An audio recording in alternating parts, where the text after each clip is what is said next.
Good morning, everyone. And again, thank you for turning up and joining in with us for this very important service today and braving the wonderful, cold but beautiful weather in Melbourne.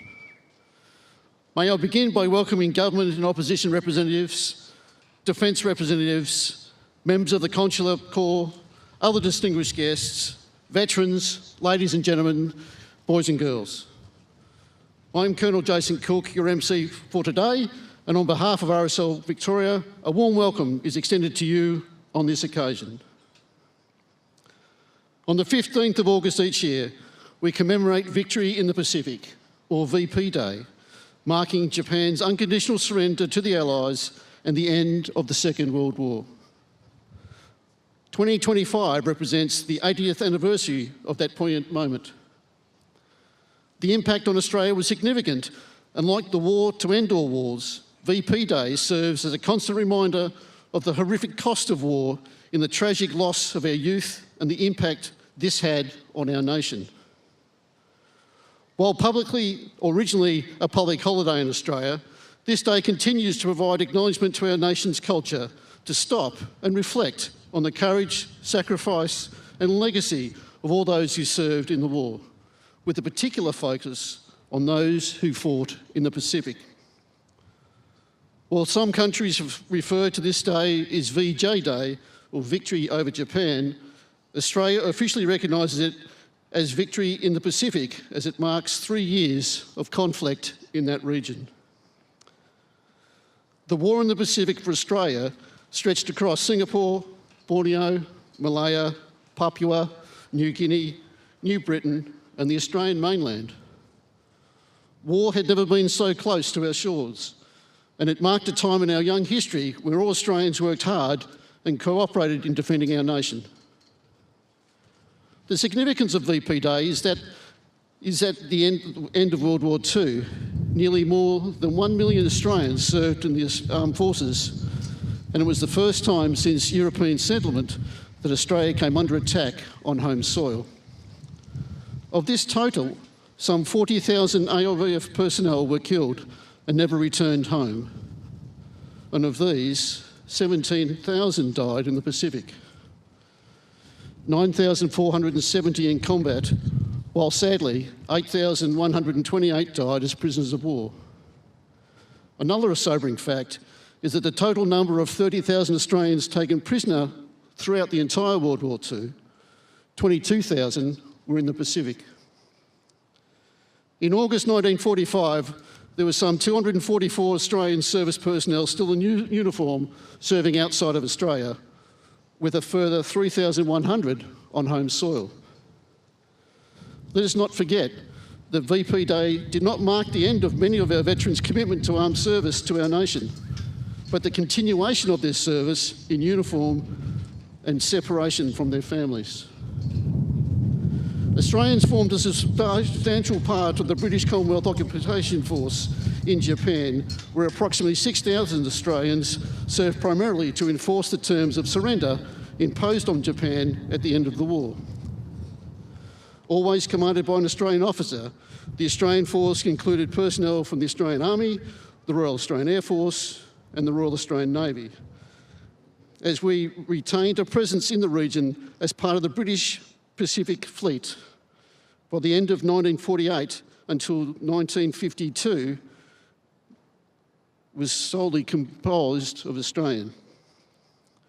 The Potsdam Declaration was a statement that called for the surrender of all Japanese armed forces by the Presidents of the United States, United Kingdom and China. The document outlined the terms of surrender for the Empire of Japan, with the ultimatum stating that if Japan did not surrender, it would face prompt and utter destruction. However, there were some Japanese soldiers devastated by the Emperor's announcement of unconditional surrender and unfortunately committed suicide. Sadly, well over 100 American prisoners of war were murdered. In addition, many Australian and British prisoners of war were murdered in Borneo at both Renu and Senacan by the Imperial Japanese Army. So as we gather to commemorate VP Day, let us remember those brave and courageous members of the three services and our allies that served in the Pacific. Let us also remember that VP marks the beginning of the greatest period in our history that government policies focused on returned veterans and their families. May we never forget the cost of war on individuals and families and the need for action to deal with aftermath of service, lest we forget. Our guest speaker today is Major General Blamey, who graduated from RMC Duntroon in 1991 and is a combat arms officer as commanded at all levels within the Royal Australian Regiment, especially as the commanding officer of the 6th Battalion from 2008 to 2009. And then he went on to be the commander of the 7th Brigade, one of the Army's 3 combat brigades. Major General Blamey's overseas and operational experience includes a 2-year exchange with the Canadian Forces, command of a rifle company in Malaysia, and service in the Middle East and Afghanistan. He was an operations officer in the NATO-led multi-force ISAF headquarters in Kabul and commanded Mentor Task Force 1 in the Uruzgan province. The task force was awarded the Meritorious Unit Citation in recognition of sustained outstanding service during an intensive operational tour. In the same year, he also served as the inaugural Deputy Commander of Combined Team Uruzgan. For his service in Afghanistan, he was awarded the Distinguishing Service Cross. He has also served at the strategic level with Prime Minister and Cabinet Office on joint capabilities leading defence and intelligence branch on national security and global interests. Major General Blamey was appointed into his current position as the head of land systems with the accountability for both acquisition and through-life material support for designated land systems for the Australian Defence Force. He is a board member of the Melbourne Legacy with strong interest in the well-being of veterans and their families. Sir, it is my privilege to welcome you to the lectern this morning.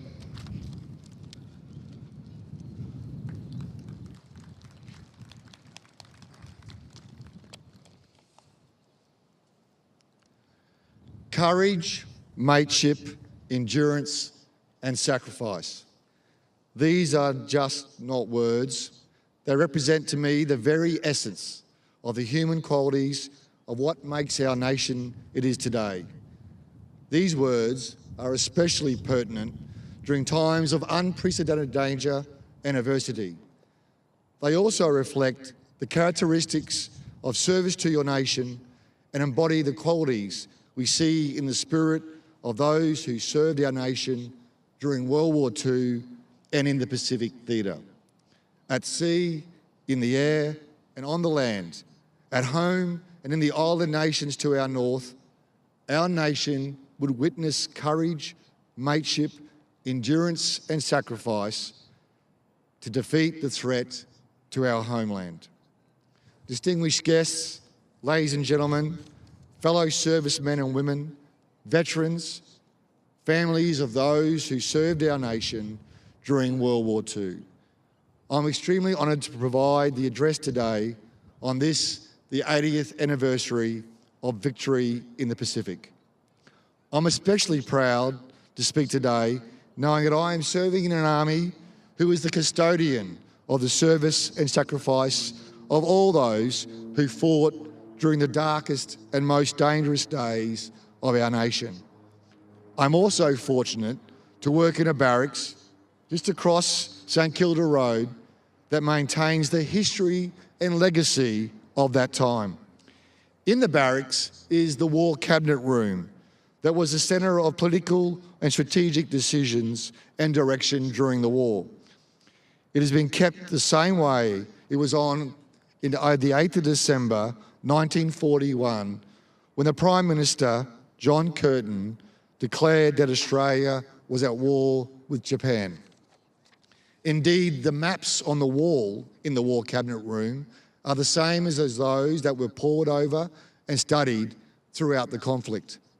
Those maps draw a stark and real visualisation of the land, the sea and the air that our fellow countrymen and women fought and died in to keep our nation free. Indeed, those maps, to me, define that generation, the greatest generation of Australian men and women who answered the call when the world and our region seemed to be on fire. The fall of Singapore, the bombing of Darwin, the bombings of Broome and Townsville, and even my hometown of Mossman in far north Queensland. The essential and dangerous role of the Coast Watchers, the midget submarine attacks in Sydney Harbour, which brought the reality of war to the heart of the nation. The actions of a small Royal Australian Navy ship, HMAS Yarra, when while on escort duty encountered 5 Japanese warships and turned headfirst into the foe.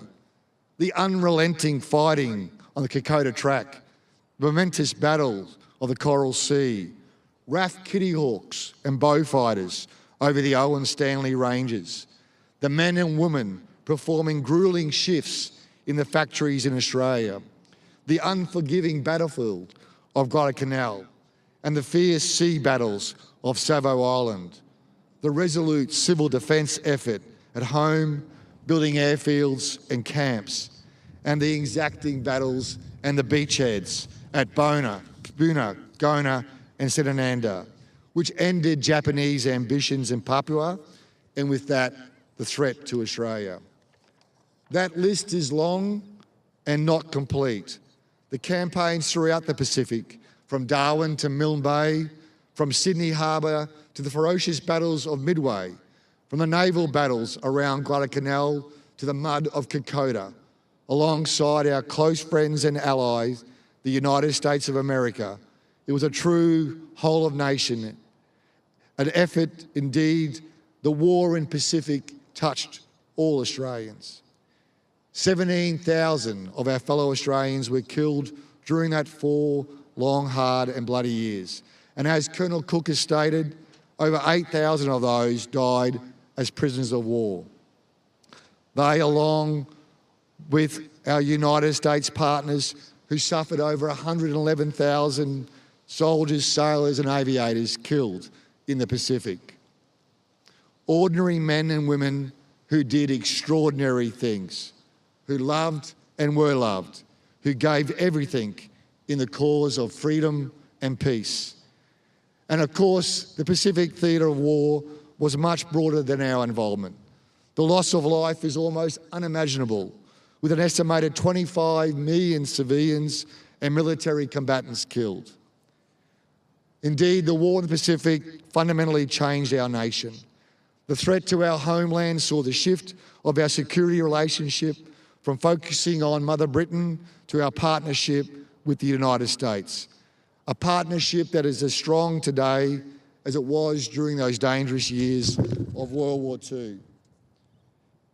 Our recent exercise, Talisman Sabre, involved around 15,000 American troops, a continuing example of a bond between the two freedom-loving nations forged in conflict and sustained in peace. Now, as a former commander of the 7th Combat Brigade, whose history includes some of the defining battles of our war in the Pacific, including Milne Bay, I would like to reflect on that part of our Pacific campaign in particular. The battles at Milne Bay are particularly special to me, as I know them well through my grandfather-in-law, Corporal Neville Larson, who served in the 61st Battalion. As a young officer, I would visit Neville and he would speak to me of his experiences at Milne Bay. And this was unusual, as Neville, like many of his era, spoke little about their experiences in the war. They had witnessed war in all its horror and loss, and for many, seeing mates killed and maimed still impacted them greatly. In his later years, Neville wrote a book about his experiences. It's called G'day Mate. I think it helped Neville come to terms with what he had experienced. And it's not about acts of valour, though I know there were many, nor is it about the fighting acumen of the Australians or the Japanese. It's about young Australians thrust into a war and the defence of their homeland. Young men in an environment as foreign as it was dangerous. Young men who were not soldiers by nature, but answered the call nevertheless. It tells a story about Neville looking out for his mates, Tubby and Les, and they looking out for him. It's actually a story about love, a love for your fellow men, that they were willing to lay down their lives so others could live. A story reflecting the experiences of the thousands of the Australian men and women who served in the Pacific and throughout the Second World War. As a nation, we must never forget the debt we owe to these fellow Australians, and we must never forget the responsibility we have to their sacrifice. It's poignant to note that soon, in the first week of September, we'll have the annual Legacy Week, a week when we reflect on the thousands of widows, widowers and families whose loss of their loved ones starkly represents the cost of war. When I was a young man, I had the privilege to walk in the footsteps of those who fought along the Kokoda track. For those of you like me who may have had the opportunity to walk that track, you can only but imagine what our soldiers had to endure during that hard campaign. One of the most significant battles for Kokoda occurred at a place called Isuvara during the 27th and 28th of August 1942. It was here that Private Bruce Kingsbury was awarded a Victoria Cross posthumously for his actions. At Isuvara, there's a memorial built in the memory of people like Kingsbury who gave everything they had, including their life, to defeat the threat to our homeland. At the memorial are 4 stone pillars that display the words courage, mateship, endurance, and sacrifice. Today, let us all remember those words and let us all strive to possess those qualities, just like the men and women who 80 years ago sacrificed so much to achieve victory in the Pacific so that our nation would remain one and free, lest we forget.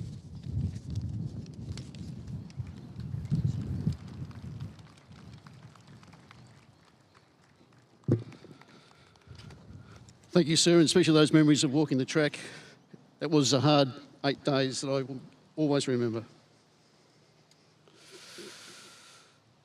Ladies and gentlemen, please stand while the Shrine Guard mount at the eternal flame. Shrine Guard, take post.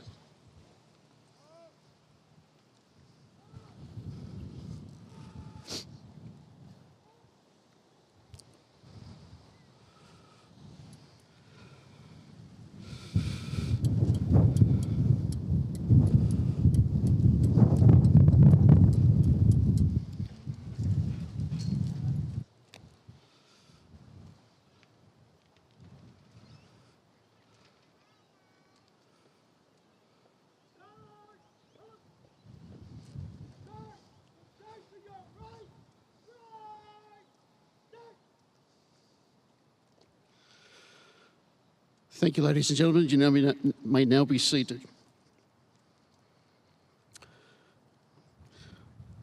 It is time now for the official wreath-laying segment of our service, which will be followed by the public wreath-laying service afterwards. I will call you all for that a bit later.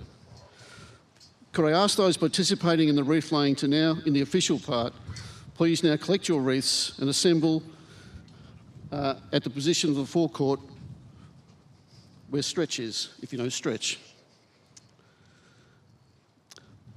Ladies and gentlemen, I will be calling them in groups. There are 5.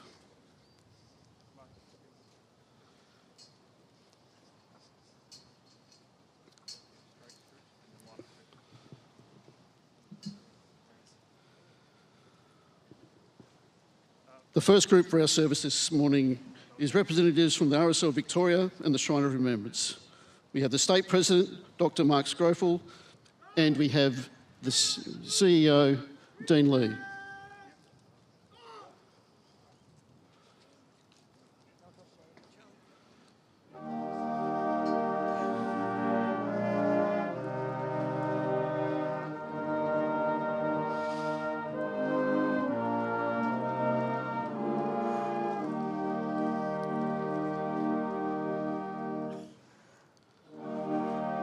Representing the state and federal governments, We have Mr. John Berger, MP, member of the Southern Metropolitan Region, representing the Prime Minister and Minister of Veteran Affairs. Mr. Brad Batten, MP, Leader of the State Opposition. Mr. Brad Rosenwald, MP, member of Sandringham, representing the Shadow Minister of Veterans.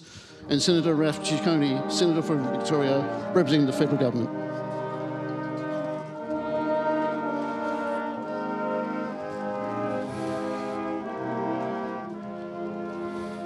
The next group is representing Defence and the Victorian Police Force. We have Major General Jason Blamey, DSC, AM, CSC, Captain Paul Scott, Wing Commander Matthew Sally, and Mr. Mike Bush, who's been given the Commander of the New Zealand Order of Merit as Chief Commissioner of Victorian Police Force.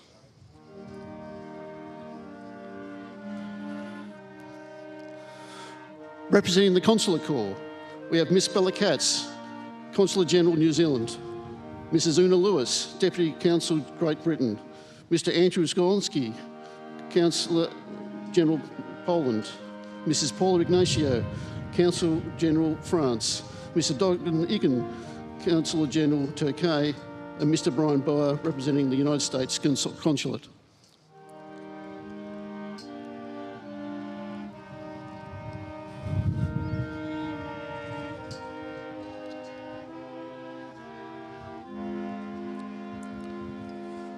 Representing their respective veterans organisations, we have Commander Greg York, AM, CSC from the Royal Australian Navy, is the Chair of the Victorian Veterans Council. Department of Veteran Affairs, Mr. Michael Harper, Deputy Commissioner, and from the Melbourne Legacy, Brigadier Michael Annette, CSC, Vice President.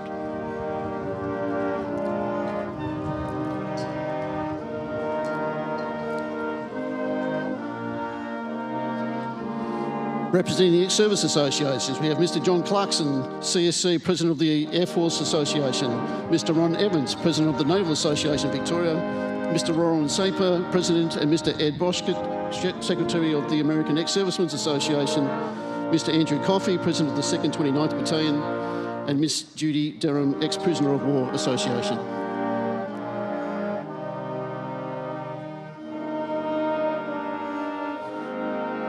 I now invite any other members of the public who wish to lay their wreaths. Please come forward as seen before.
The lady with the wreath, would you like to put it back?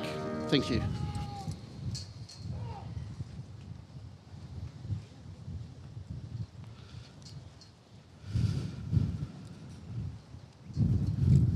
Thank you very much. And thanks to everyone. I will now invite the State President of the RSL Victoria, Dr. Mark Scrofel, to recite the ode.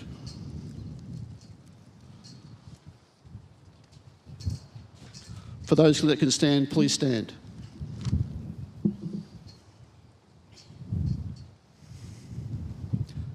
They shall not grow old as we that are left grow old.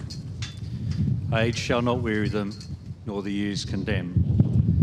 At the going down of the sun and in the morning, we will remember them.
lest we forget.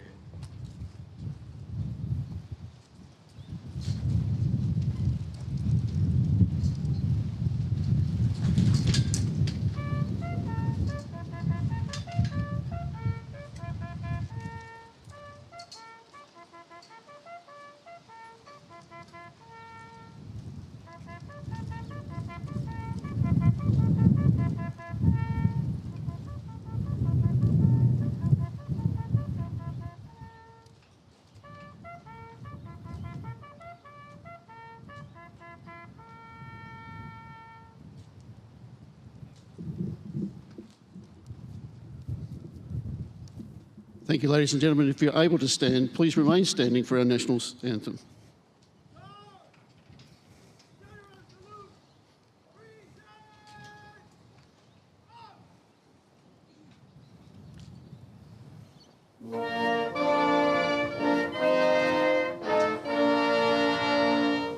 Australians, oh, let us rejoice, for we are one and free. We've golden soil and wealth for toil. Our home is girt by sea. Our land abounds in nature's gifts of beauty rich and rare. In history's page let every stage advance Australia fair. In joyful strains then let us sing, advance Australia fair.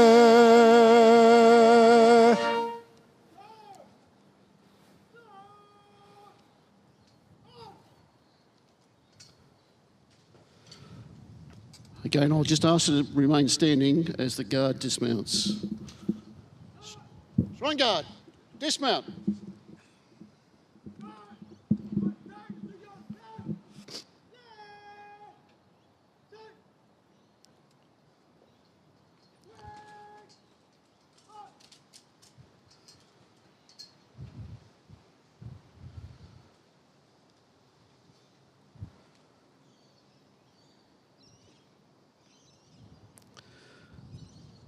Thank you, ladies and gentlemen. You now may be seated.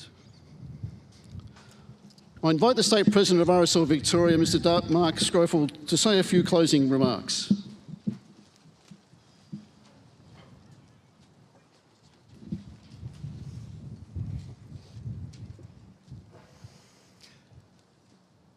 Today we've gathered to mark one of the most significant days in our nation's history. After almost 6 years of war and the loss of some 40,000 Australians, the announcement of Japan's surrender signalled the end of the conflict. Across the country, people came together in the streets, united in the relief that the war was finally over. 80 years on, the images of that day still speak to us. Yet also, remember that alongside the celebrations, there was grief. A grief felt in almost every home and one that still endures in the hearts of many and still this very day. Among those who live this history is 101-year-old Victorian veteran Lyle Bertling, who served with the 7th Infantry Battalion in Bougainville. Just 2 days before the surrender, Lyle was wounded in battle. 2 of his closest mates, men who he had shared with him the hardships of war, were killed in those final days. He has remembered them without fail in every VP day since.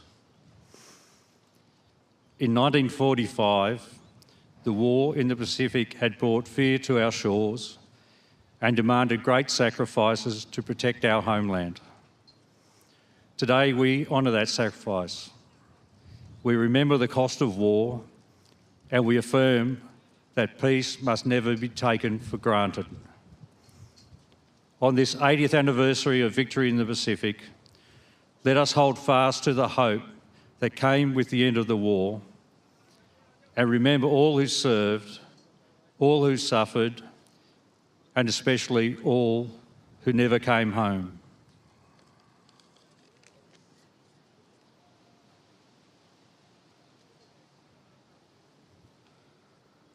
Thanks, Mark.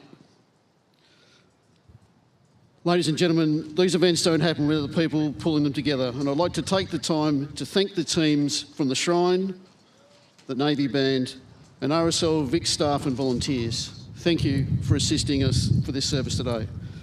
Ladies and gentlemen, that concludes the service today. Thank you for joining us and wish you all a very good morning. Please, if you haven't been to the Shrine of Remembrance before, they've got a wonderful cafe downstairs for tea and coffee, and you get some warmth. Plus, it's a great place to visit. But again, thank you all for coming, and we'll see you next year.